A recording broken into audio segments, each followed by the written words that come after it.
for joining us.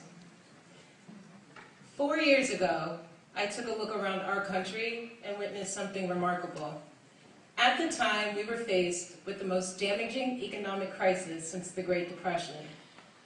I gazed into the faces of everyday Americans, expecting to see eyes shadowed by overwhelming defeat, despair, and disillusionment. However, instead of despair emanating from the countenance of my fellow Americans, I saw hope for a better tomorrow. Instead of bitter defeat etched into their gazes, I saw a burning desire to implement change.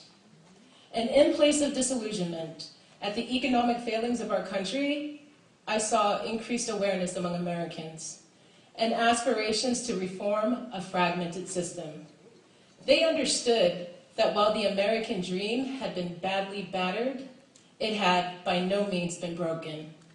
I witnessed school teachers, union workers, students, nurses, mothers, fathers, sisters, and brothers rising together as leaders, actively reshaping the national conversation.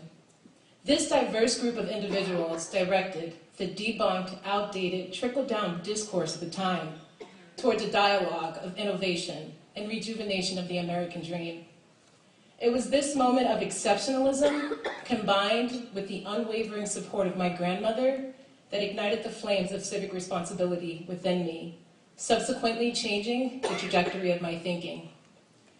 Growing up, I didn't have much in the way of wealth and opportunity. I was, however, fortunate enough to have a grandmother, Marie Ann Winston McCrae, whose principal moral values served as a template for success. My grandmother has taught me that success cannot be defined by dollars and cents.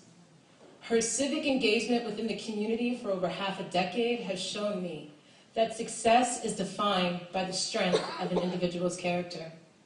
My grandmother's unwavering dedication to uplift minority children within her community through the Educations Committee of the NAACP is absolutely inspiring, because educating our youth is essential to the progression of our movement and the future of our country. First Lady Michelle Obama once said, "When you walk through the doorway of opportunity, you don't turn around and slam it shut behind you." My grandmother and so many of my fellow civil rights activists, so many people in this room embody these words in every aspect of their lives with an intense desire to elevate others, because they understand that when our communities thrive, we thrive. For the pathway to success should be paved with equal opportunity for everyone. My grandmother recommended that I join the NAACP, and for that, I will always be grateful. Because joining the NAACP has been a life-changing experience. I have come to understand that it is not enough to simply talk about change.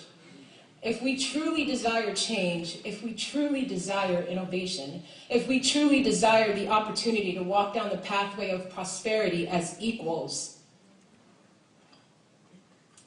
then we have to get involved.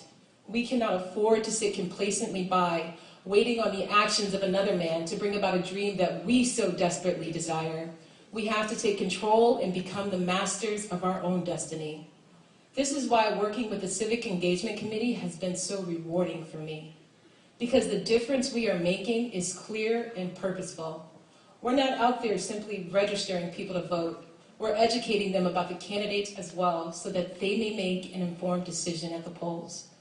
We also explain state registration laws so that no one is left unheard as a result of an iniquitous voter restriction movement. My journey with Branch 3053 of the NAACP has been absolutely amazing. And I cannot thank Madam President Crystal Radcliffe and my fellow civil rights activists enough for welcoming me with such open arms. I like to end by saying, 4 years ago, as the economy lay a crumpled mess at our feet, I remember asking myself, where have all the leaders gone? And now, 4 years later, as a young African-American female activist, I can say that they have been here the whole time, waiting patiently for the opportunity to step forth and push our country forward in the right direction. Those leaders are not individuals who measure success by dollars and cents. They are school teachers, union workers, people like you right here in this room, and my grandmother, who understand that success and American exceptionalism is measured by the strengths of an individual's character and his or her commitment to fortify the bonds of opportunity within the community. Because when our communities are strong, our people are strong. When our people are strong, our country is strong.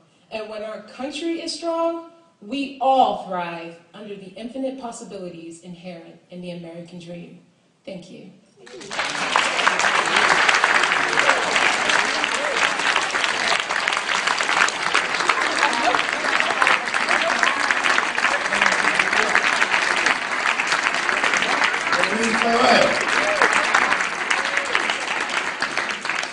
You think she's ready for a debate in 16 years? The first question was on Libya.